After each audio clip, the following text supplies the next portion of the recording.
Bismillahirrahmanirrahim. Allahumma salli ala Muhammad wa ba'd. Assalamualaikum wa rahmatullahi ta'ala wa barakatuh.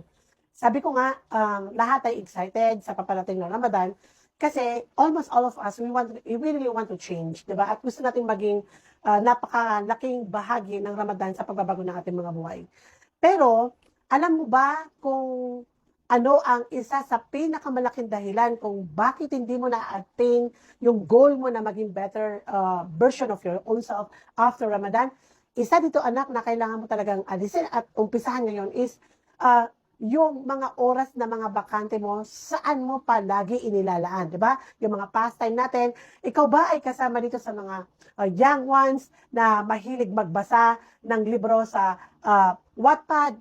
O ikaw ba ay kasama sa mga brothers and sisters na addict sa Netflix? O di kaya kung ano-anong mga palabas na pinapanood sa social media? Mga kapatid, wag mo kakalimutan na ang mga binabasa mo, ang mga pinapakinggan mo na music, ang lahat ng oras kung saan mo iginigugol ang mga free time mo, ay napakalaki ng epekto niya sa iyong brain. Sabi nga ni Sultan Abdul Hamid, be careful for what you are reading because it really affect of how you behave, di ba? Dinadiretso yan sa ating mga puso. Yung isa pang sheikh, ang sabi niya, you can just pretend that the things you watch and the things you hear and the places you will go not have an impact on your character. Kasi sa totoo lang, may impact ito. So, ang tanong ko sa'yo, ano pa kaya kung hindi ka lang nanonood at nagbabasa ng mga beneficial?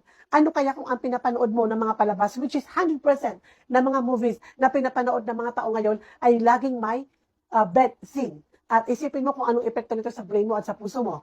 Ano pa kaya kung hindi ka lang nanonood ng ganito at nagbabasa ng mga ganito? Ano kaya kung ikaw ay kasama na sa sinasabi ng Pornhub na ang Pilipinas ang #1 na nanonood ng pornography at ang pinakamahabang time na nanonood sa porn ay ang mga Pilipino, ang nakakahiya, mga babae pa man din, ang mga taong engage sa ganitong addiction. Mga kapatid, ang isang bata o isang kabataan o isang matanda ay naging addict sa pornography, automatically nag-shrink yung ating brain, yung prefrontal cortex. Siya yung gumagawa para sa pag-iisip natin, sa mga desisyon natin, nag-shrink siya mga kapatid.